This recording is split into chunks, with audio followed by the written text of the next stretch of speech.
আসসালামু আলাইকুম প্রিয় ভাই বোনেরা, আজ যে কবিতাটি আবৃত্তি করছি কবিতাটি আমার নিজেরই লেখা। কবিতাটির নাম দিয়েছি মৃত্যুতে আলহামদুলিল্লাহ। কবিতাটি মনোযোগ সহকারে শুনবেন এবং ভালো লাগলে লাইক শেয়ার করে দিবেন। মৃত্যুর খবর পেলেই মারা পরি গুনগুন, ইন্না লিল্লাহি ওয়া ইন্না ইলাইহি রাজিউন। আল্লাহর কাছ থেকে এসেছি মোরা, সেখানেই ফিরে যাব। ভালো মন্দ যাহাই করছি তাহার হিসেব দেব।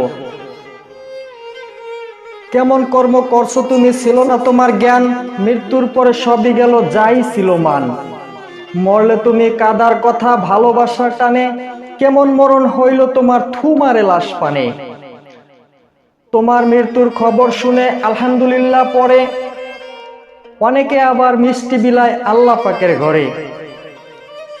তোমার জানাজায় হয় না মুমিন দলের কজন ছাড়া, অনেকে আবার মুখেই বলে শুকর গেছে মারা। মনে হচ্ছে পৃথিবী থেকে আপদ বিদায় নিচ্ছে, হাসি কিংবা খুশি মনে মাটি চাপা দিচ্ছে। ছোট্ট এই জীবনটা নিয়ে এসেছিলে মরতে, পরকালের জন্য কিছু সামান কামাই করতে। কি সামান করলে কামাই লোকের মুখে আছে, আল্লাহ তাকে ভালোবাসে মানুষ যাকে বাসে। মানুষের হক মারছো বলেই তোমার মরণে খুশি, পরকালে আল্লাহর কাছে হবে তুমি দোষী। ঘুষ তোমার প্রিয় খাবার, পেট পুড়ে খাইছো, এ কারণে মৃত্যুর পরেও আলহামদুলিল্লাহ পাইছো। ক্ষমতাটা চাপাই দেছো দুর্বল লোকের ঘাড়ে, চুপিসারে সেই কিন্তু কবরে থুমারে। ক্ষমতারই বলে তুমি কতই কিছু না করছো, এখন তোমার কিসের ক্ষমতা যখন তুমি মরছো। নিন্দার ঝড় বইছে দেখো এই দুনিয়া জুড়ে, এর ফলাফল পাইবা তুমি অন্ধকার ওই ঘরে। যারা এমন বিদায় নিছে তাদের কি আর বলি, যারা এখন বেঁচে আছে ভালো হয়ে চলি। ভালো মন্দর ফল আল্লাহ পরকালে দিবে, তেমন ফলই পাবে তুমি কামিয়ে জানিবে।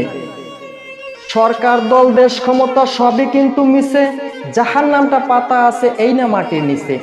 তোমার হিসাব তুমি দেবে, দলের লোক না দিবে, শুধুই শুধুই কেন তুমি জাহান্নামটা নিবে। অনেক কথা বলছি তোমার মনেতে দোষ নাই, ভালোর দিকে যেই ডাকে সেই প্রকৃত ভাই। মানুষের মনে কষ্ট দিলে আল্লাহ কষ্ট পায়, এই দুনিয়া ক্ষণিকেরই থাকার জায়গা নয়। আজকের মতো শেষ করছি, হায়াত যদি থাকে পরের কবিতা নিয়ে আসবো পাইতে সবার আগে। সাবস্ক্রাইব ফলো করে যুক্ত হয়ে থাকেন, তবে কিন্তু পরের ভিডিও সবার আগে পাবেন। লাইক শেয়ার করে দিবেন, ছড়িয়ে দিতে বাণী। সবার সহযোগিতায় শান্তি আসবে, এটা আমি মানি। দয়া করে ভিডিওটি যদি ভালো লাগে, সবাই ভালোর সাথে যুক্ত থাকার জন্য, ভালো বাণী ছড়িয়ে দেওয়ার জন্য ভিডিওটি লাইক বা শেয়ার করে দিবেন।